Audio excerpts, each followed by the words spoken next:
Hi everyone, welcome to the channel. Today, we're diving into the story of one of North America's most interesting international passenger trains, the MapleLeaf, a train that connects the vibrant energy of New York City with the cultural heart of Toronto. The MapleLeaf isn't just a train, it's a bridge between two nations, a journey through stunning landscapes, and a fascinating symbol of Amtrak's and Via Rail's cross-border cooperation. So, sit back, relax, and join me as we travel the entire route, explore its history, unique features, and what makes the MapleLeaf such an iconic piece of North American rail travel.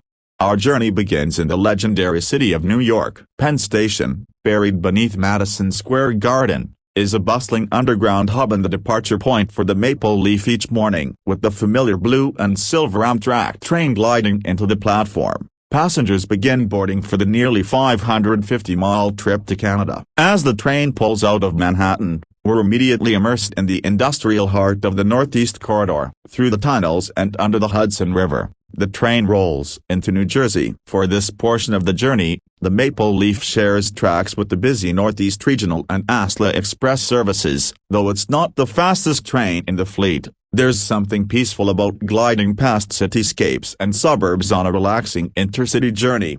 Heading north, the MapleLeaf passes through Newark and continues through Trenton, the capital of New Jersey, and on to Philadelphia's 30th Street station. This is one of the most beautiful stations on the route, with its towering columns and classical design, a true reminder of the golden age of rail travel. Passengers hop on and off as the train picks up speed again, continuing its journey through Pennsylvania. Next up is the state capital of Harrisburg, where the train begins to wind alongside the Susquehanna River. From there, the line gradually becomes more rural. The rolling hills of Pennsylvania come into view, along with the occasional small town. It's in this stretch where the train begins to slow down, but that's exactly what makes the journey so unique. It's not just transportation, it's travel in the purest sense.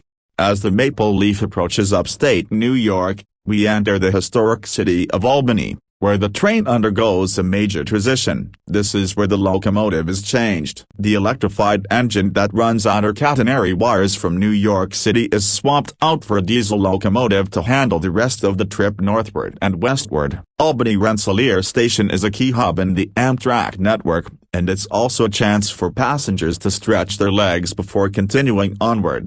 Leaving Albany, the landscape becomes increasingly picturesque. The train hugs the shoreline of the Hudson River, one of the most scenic rail corridors in the eastern United States. On one side, cliffs and forests stretch upward. On the other, the wide river sparkles in the sunlight. It's not uncommon to spot bald eagles or fishermen along the banks. The train curves gracefully around the bends, sometimes close enough to the water that it feels like you're floating above the river itself.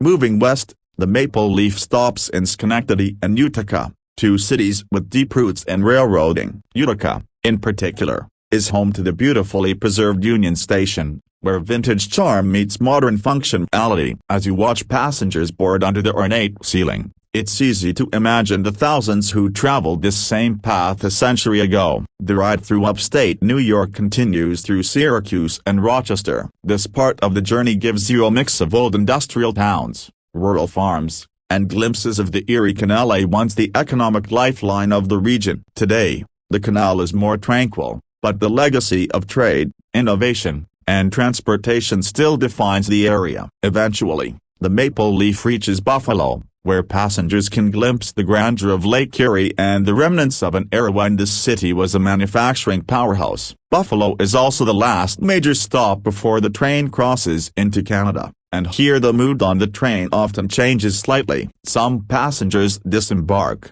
while new ones board for the final stretch into Ontario. As the train leaves Buffalo Depot Station, it heads toward the border crossing at Niagara Falls. This is one of the only international crossings by passenger rail in North America, and it gives the MapleLeaf a rare distinction. Here, the train pauses for customs and immigration inspections. The process can take some time, but it's a crucial part of the journey, a moment when you're no longer just in one country or the other, but truly between worlds.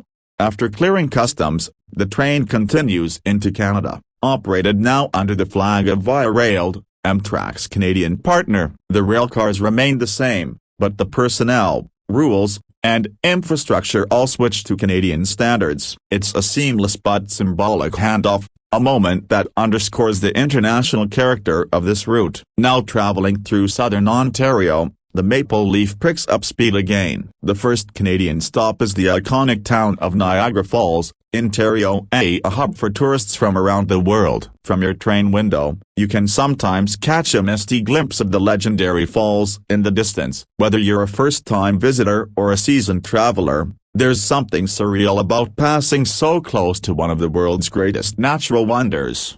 Beyond Niagara, the train passes through small towns like St. Catharines and Grimsby. These communities are filled with vineyards, rolling hills, and a calm countryside rhythm. This is wine country, and you can almost smell the orchards and wineries as the train glides past. Eventually, the train approaches the sprawling metropolis of Toronto. As the skyline comes into view, the journey's end is near. Toronto Union Station, the terminus for the Maple Leaf, is one of Canada's busiest and most impressive rail stations. Grand hallways, sweeping architecture, and constant motion. This is not just the end of a train ride, but the entryway to Canada's largest city.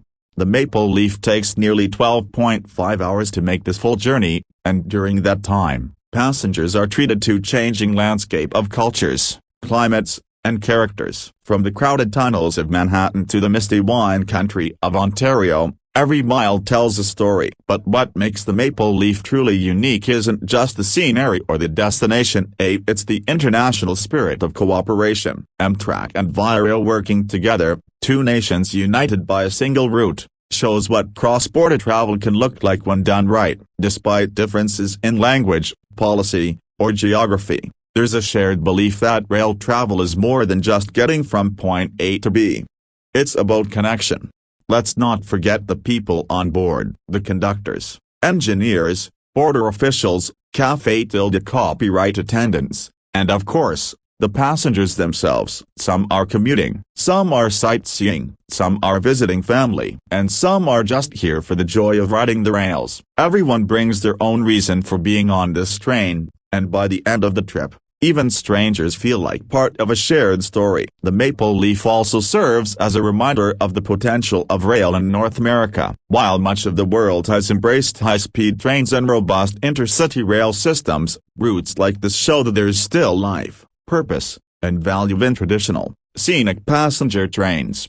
Efforts have been made in recent years to modernize the corridor. Track upgrades, station renovations, and discussions around higher speeds and better connections all point toward a growing appreciation for passenger rail. But at the heart of it, the Maple Leaf continues to run its daily route quietly, reliably, and with purpose. There's something deeply nostalgic yet refreshing about sitting on a train for 12 hours, watching the world change outside your window. No airport security lines, no highway traffic, no cramped airplane seats. Just the steady rhythm of the rails, the occasional call of the conductor, and the view of a continent unfolding 1 mile at a time. If you ever get the chance to ride the Maple Leaf, I highly recommend it. It's not just a trip, it's an experience, one that blends history, culture, scenery, and international unity, and that, in today's world, is more valuable than ever. Thank you for joining me on this journey today. If you enjoyed this video and love trains as much as I do, don't forget to subscribe to the channel for more train stories, route breakdowns, and rail travel content. Until next time, keep exploring, stay curious, and I'll see you on the next ride.